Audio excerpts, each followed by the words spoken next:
Magandang buhay mga bata! Tara, samahan ninyo akong matuto kasama si Teacher Aika, your online teacher.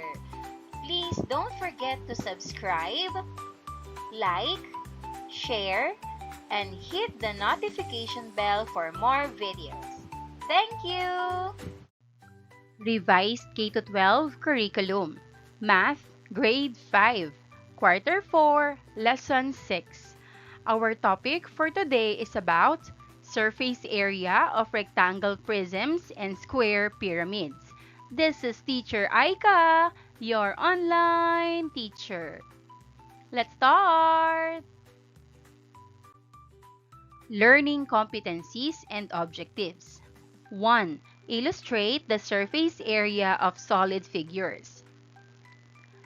A. Rectangular prism. B. Square pyramid. 2. Find the surface area of solid figures. A. Rectangular prism. B. Square pyramid. Day 1. Short review. Activity, area of polygons. Find the area of the following polygons. A. 6 square centimeters. B. Answer, 9 square inches. C. Answer, 60 square centimeters. D. Answer, 1,000 square centimeters. E. Answer, 90 square centimeters. F. Answer, 225 square centimeters. In our last lesson, we discussed the surface area of a cube.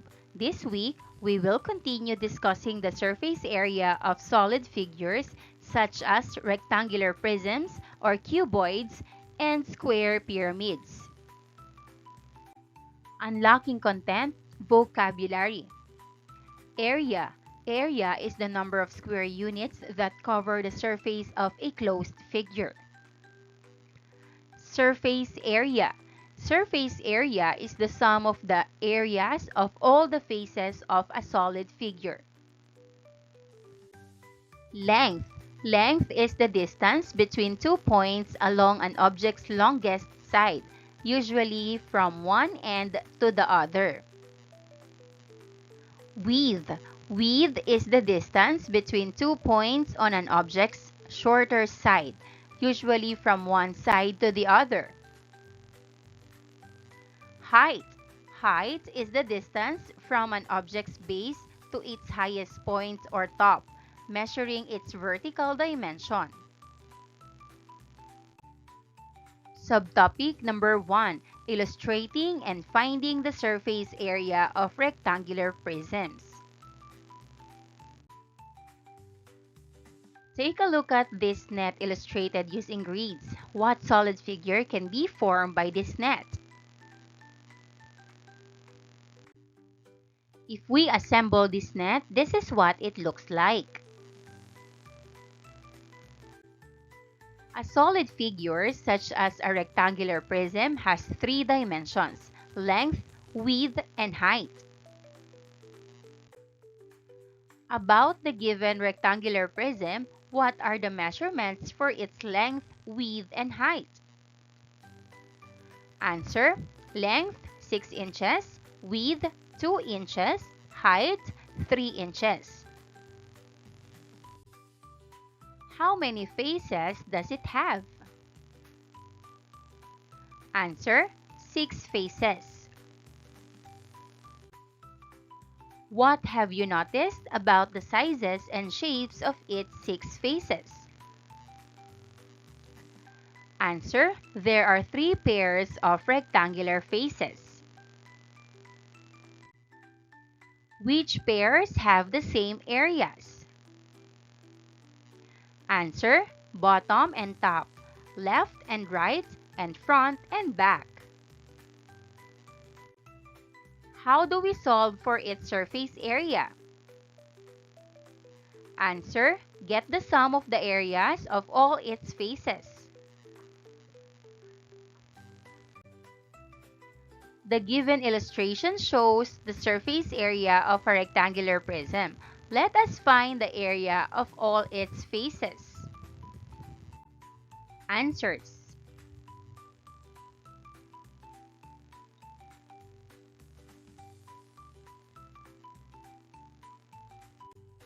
Now, let us check if the net of the rectangular prism occupies 72 square inches.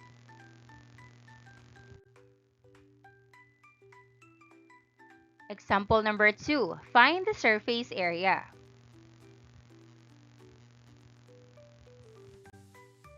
Solution: how many square inches are there in each face of the rectangular prism?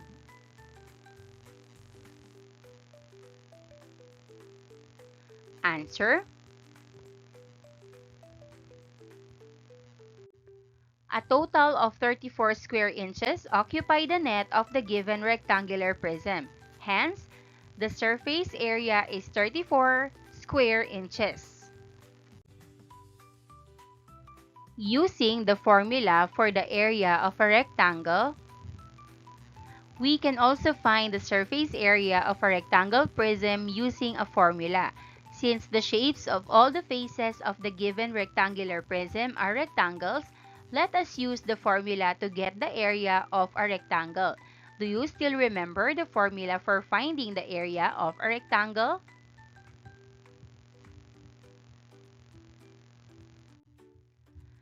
Area of a rectangle is equals to length times width, or LW.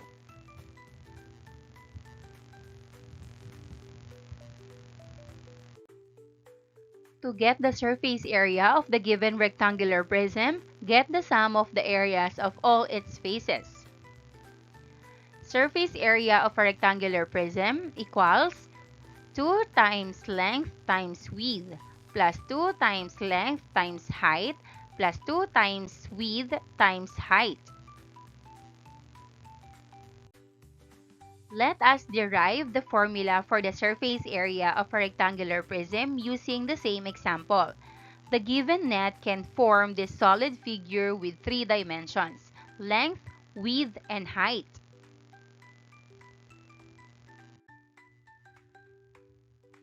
And here's the answer.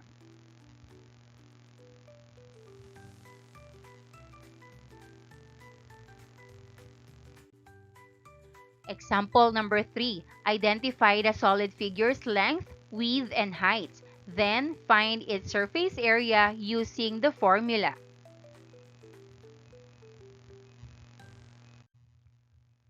Here's the solution with an answer of 606 square centimeters. Day 2. Example number 4. Identify the solid figure's length, width, and height. Then find its surface area using the formula.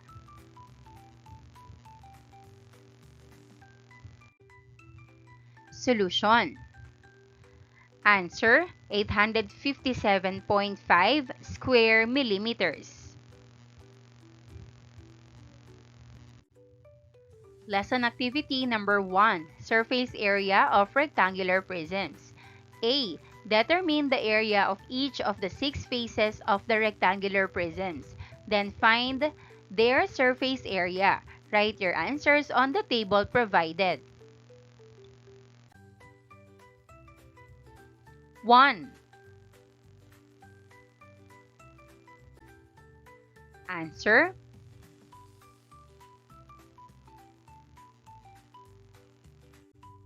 2.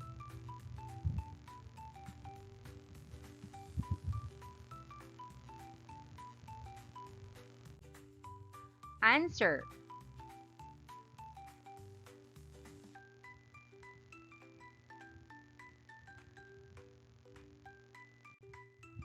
B. Identify the length, width, and height of the following figures. Then find their surface area using the formula for rectangular prism. Show your solutions. 1. Surface area 516 square inches. 2. Answer 970 square centimeters.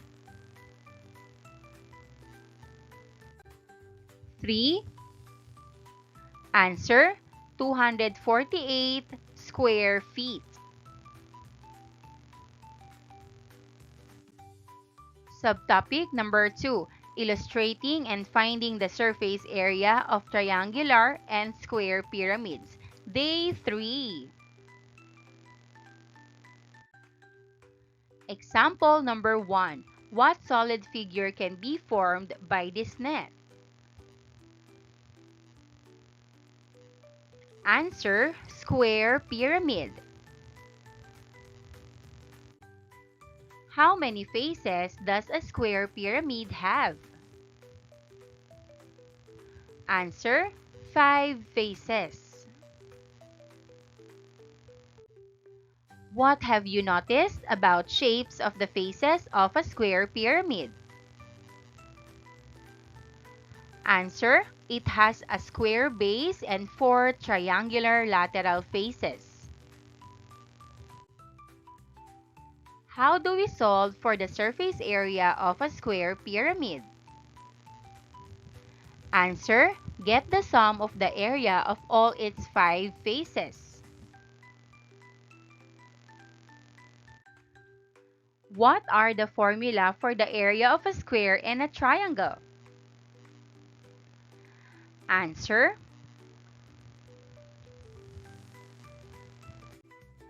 Take note, since the base of the lateral face is the same length as the side of the square base, B is used in place of S. Solution, area of the square base, 16 square inches. Area of a lateral face, 8 square inches. There are 4 lateral faces. Hence, 8 square inches times 4 equals 32 square inches. Surface area of the square pyramid, 16 square inches plus 32 square inches equals 48 square inches. Example number 2, find the surface area. Solution, area of the square base equals 25 square feet. Area of lateral face equals 20 square feet. There are 4 lateral faces, hence 20 square feet times 4 equals 80 square feet. Surface area of the square pyramid equals 25 square feet plus 80 square feet equals 105 square feet. Using the same given, let us derive the formula for the surface area of a square pyramid.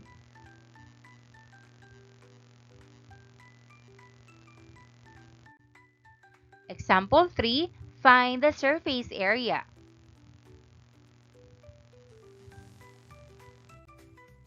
Solution 1, area of the square base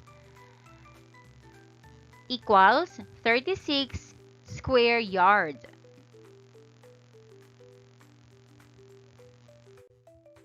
Area of a lateral face, answer, 30 square yard.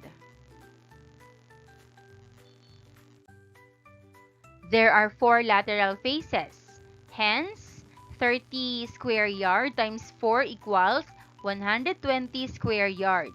Surface area of the square pyramid equals 36 square yard plus 120 square yard is equals to 156 square yard. Solution 2. Area of the square base equals 36 square yard. Lateral surface area equals 120 square yard.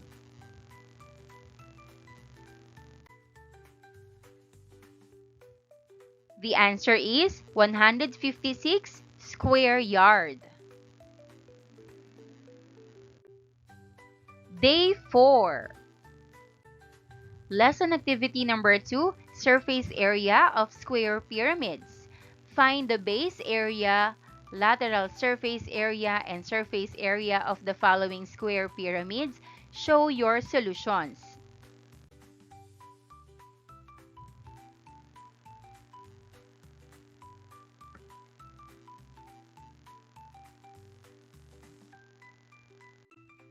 Answers.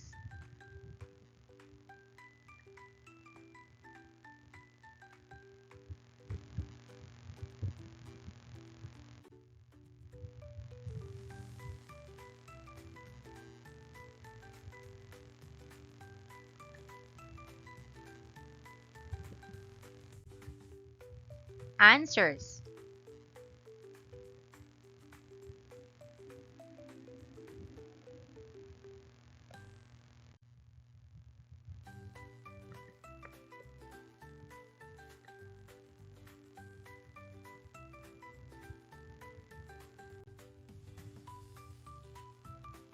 Answers.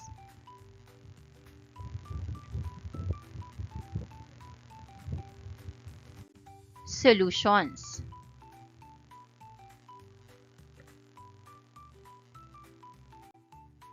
Answer this in your notebook. Key ideas or concepts. First, illustrate the surface area of rectangular prisms and square pyramids. Second, find the surface area of rectangular prisms and square pyramids. Reflection on learning. After learning about surface area, I have become more confident in solving math problems. I can apply the lesson about surface area to real-life situations such as wrapping a gift box or painting a box. Day 4. Formative assessment. A. Determine the area of each of the 6 faces of the following rectangular prisms. Then, find their surface area. 1.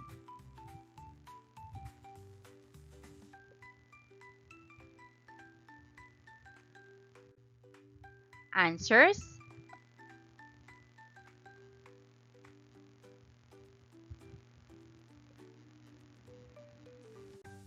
Two.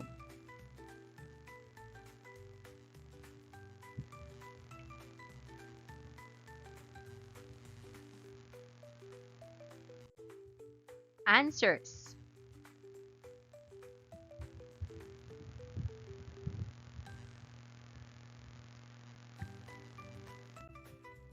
B. Identify the length, width, and height of the following figures. Then find their surface area using the formula for rectangular prism. Show your solutions. 1. Answer: 450 square centimeters. 2. Answer: 467 square inches.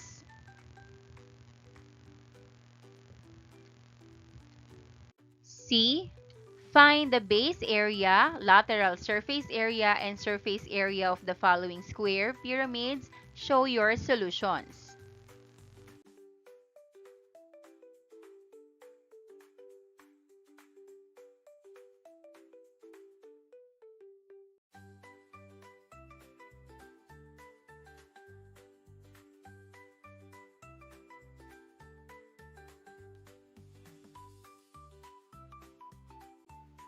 Maraming salamat sa panonood!